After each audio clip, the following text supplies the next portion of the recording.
Hey everyone, Combo here, back with another Empires and Puzzles video, and today I'm going to talk about the version 75 release notes and status. The information for this actually came out a couple days ago on the forums, but I wanted to really take a deep dive into the information before putting out a video for you all so that you could get my full analysis of it, because there are some really good things in this version 75 release that are coming, some of them as soon as next week. Real quick before we get started, if you do enjoy this video or find it helpful, hit that like button, make sure you're subscribed to my channel, and turn that notification bell on so you can be alerted of when I drop new content. And if you really enjoy my videos, then consider becoming a member and supporting the channel. If you click the join button, then you can get some additional information on what that entails and also some perks that you get, including early access to videos like this, which would have come out about 12 to 18 hours before the actual release of it being scheduled. All right, so in the graphic here, you can see that Empires and Puzzles is highlighting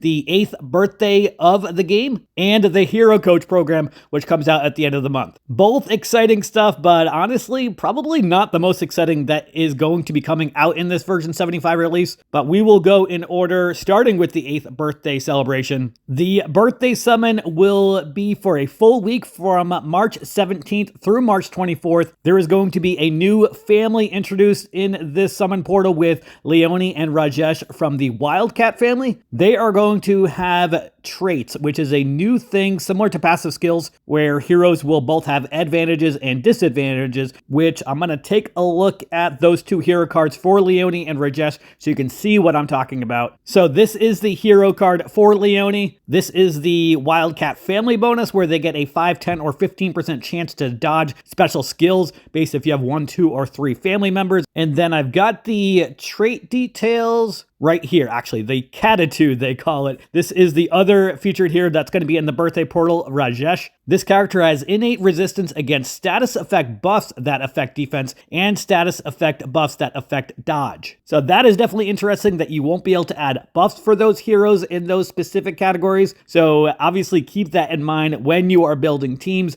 that you won't get the full advantage for this hero if you are trying to add defensive buffs or dodge buffs for them. So this is what the traits are going to look like, but they do also have some really cool passives as well, including this 9 lives passive, which when defeated, this character has a 75% chance to revive at the beginning of their next turn with 50% health and 75% mana. This can activate up to 9 times. Chance to revive is reduced on each activation, cannot be prevented with status ailments or passive skills. So this is definitely a very cool passive in my opinion, and I think these Wildcat family members are going to be pretty overpowered. If they are going to be worth summoning for, historically, these types of featured heroes in these once every 3 or 4 month events like this, the Black Friday portal, the Harvest portal, the Summer Solstice, usually those main featured heroes are only going to have about a 0.5% chance to be summoned. We don't know what the portal summon rates are going to look like yet, but I would expect it probably to be 0.5% or maybe 1% at the most. There will be a lot of other additional featured heroes I think that you're actually going to be able to choose from a list of,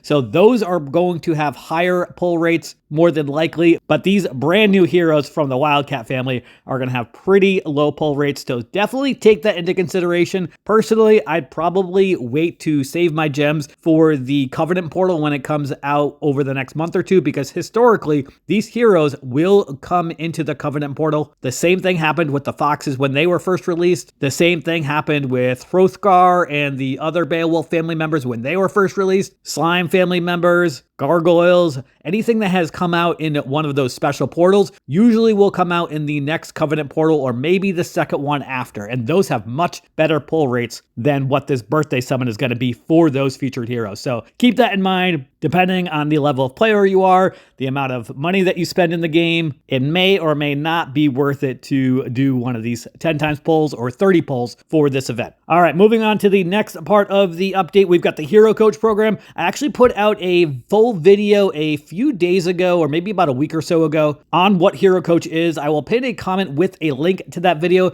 if you haven't checked that out. So I'm going to give a pretty high level overview of Hero Coach. It's going to be a recurring event allowing players to max a hero with gems as the cost for that. So that hero could be at 1.1 and go all the way up to 4.90 for 1,000 gems, I think it is. Or if you have them leveled at like 3.70, it might only cost you like 300 or 400 gems. And it cannot be used on a costume. You can only use this on the main part of the hero, which is more beneficial anyway. And the hero has to be at least 700 days old, so close to 2 years, but 700 days is the exact amount that was in the forum post for Hero Coach last week. And this event is going to happen from March 27th through March 30th. This is going to be a great event to level up maybe somebody that you got from Fated Summon recently, or Soul Exchange, or maybe just somebody that's been on your bench for quite some time, or an extra hero that you have. If you have any extra Toon or Glass costumes, then obviously you could level up the main part of those heroes. Personally, I have an extra Glass Richard, so I might be using it on him, or I might be using it on my extra Lord Loki, who I also have a costume for,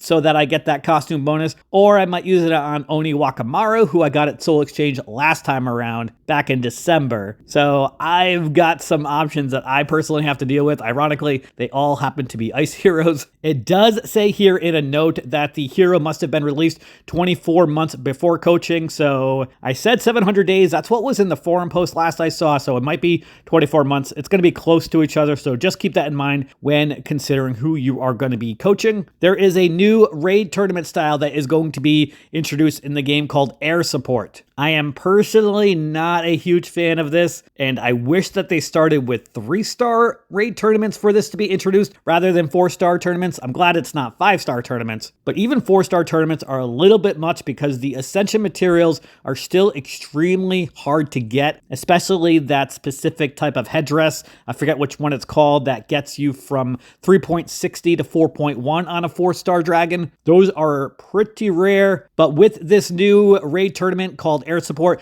the attacking assist dragon provides a 1.5 times spirit bonus to their target, including elemental bond and class link. Additionally, attacking assist dragons have 1.5 times direct damage and healing effects. When attacking, assist dragons gain mana when shields of the magic element are matched. We already knew that. And then when defending, assist dragons gain mana at the end of each turn and when heroes of the matching element are hit. Personally, I have a couple 4-star dragons that are at 3.60. I have not been able to ascend them because of those headdresses that I'm missing. So I may just look to find more frequently if there's quests that have those as a reward, or the Path of Dragons. I don't spend money on the Path of Dragons, but that free column, I think that there might be a headdress involved in that. So Path of Dragons is something I am going to have to be spending a little bit more time on probably for the materials on that. Unfortunately, this is probably an introductory way of getting the dragons involved in the P versus P or player versus player atmosphere. So while most of us probably don't want this, it's probably going to have to be something that we all prepare for. I don't think that the impact of 3-star and 4-star dragons in raid tournaments is going to be super crazy, but once they start introducing 5-star dragons as the air support in raid tournaments, then that means eventually we might start seeing them in wars. I really hope they don't introduce them in wars, but we are going to have to wait and see on that. All right, moving on. Possibly the most exciting part of this release is new 15-star Titans.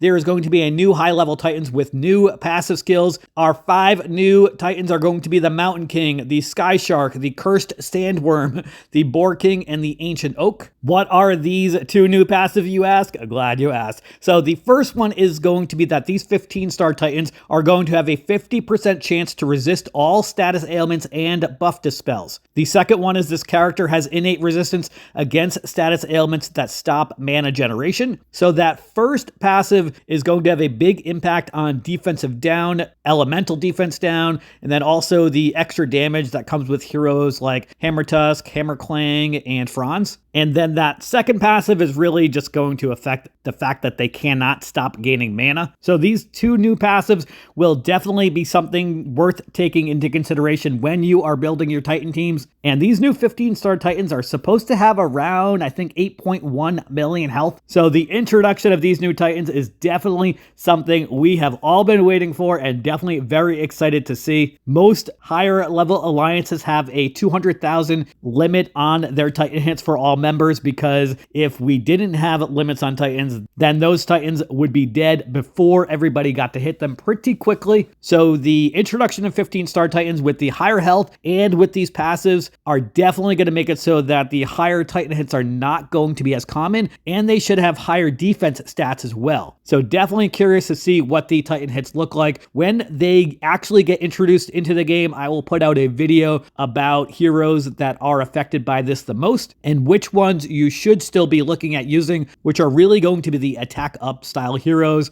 like Costume Guardian Gazelle or Tarlac, Costume Wilbur, and heroes like that. But definitely excited for these 15 star Titans. They cannot come into the game soon enough. We do expect them to be in the game next week, probably around March 11th or March 12th. It's going to have to wait until the full update gets forced out to everybody. And then it might take a couple days for you to finish your 14 star Titans to be able to upgrade and level up to the 15 star Titans. So hoping we get them middle of next week, around the 12th or 13th by the time that happens. All right, moving on. There is going to be a news feed with a new tab in the inbox with a scrollable feed of news and updates. So that's pretty cool. And then troop summon changes. This is something that was on my 2025 wish list that I put out at the very beginning of the year. And actually the 15 star Titans was also on that 2025 wish list. So I got multiple things come true so far in the month of March. So with the epic troop summon, this is going to be the standard level epic troop summon.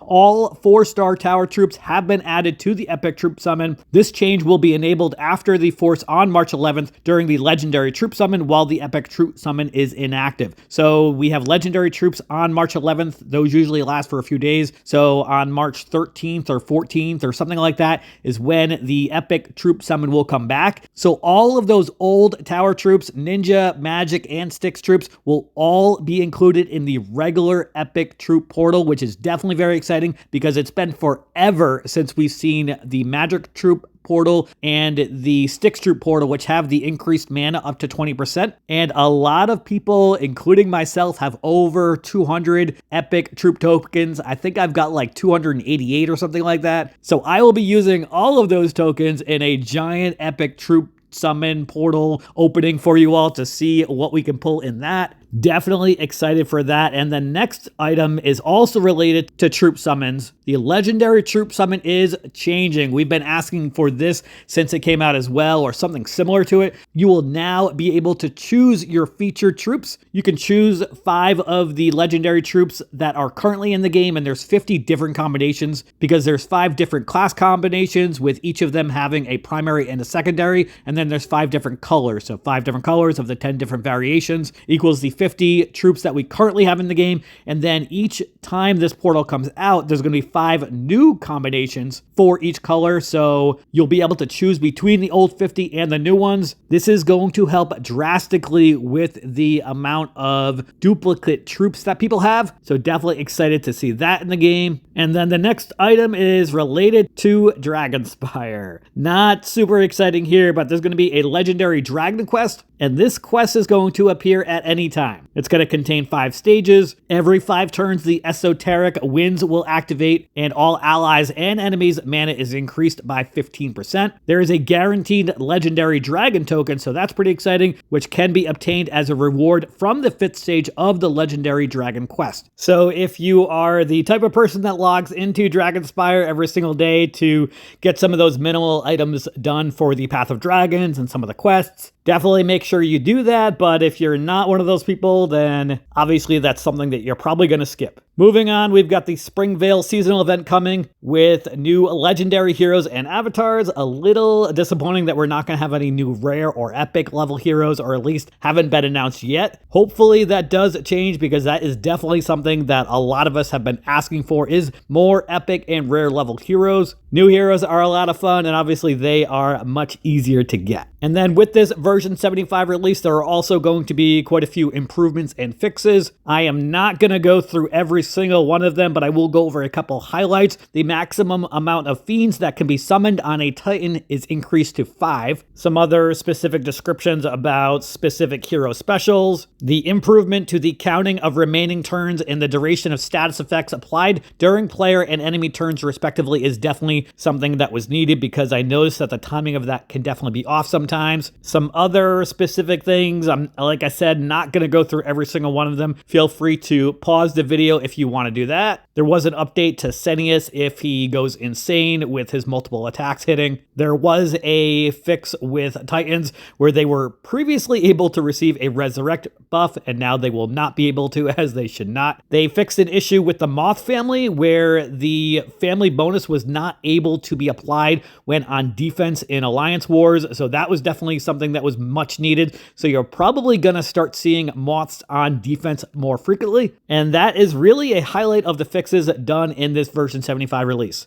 A lot of exciting things in this version 75. Personally, the things that are the biggest excitements in this release are the Hero Coach program, 15-star Titans, Tower Troops being in the Epic Troop portal, and then the new Legendary Troop portal. Being able to choose 5 specific featured Legendary Troops is a big win for me, because again, that's going to make it so that you do not get as many duplicate troops. Or if you do want a specific duplicate troop, then you're going to be able to choose that as well. The odds should still be the same for actually pulling one of the troops, but again, not having to deal with so many duplicates is going to be a big win in my opinion. If you are trying to complete a set of the different 25 variations of legendary troops, and by different variations, I just mean at least one of each color of each class combo. So where you can have a primary paladin and rogue, or rogue and paladin, just having one of those two so that you can have a matching legendary troop on any hero if you've got those 25 different variations of each class combo and of each color. So if you are trying to do that, I would recommend not choosing any of the new legendary troops that are coming out, because that could play with the numbers and stuff like that of the ones that you already have. So definitely take that into consideration, because it could be enticing to choose one of those new legendary troops or all of them when that portal comes out next week, but it might not be the smartest thing to do. Let me know what you all are most excited about in this version 75 release,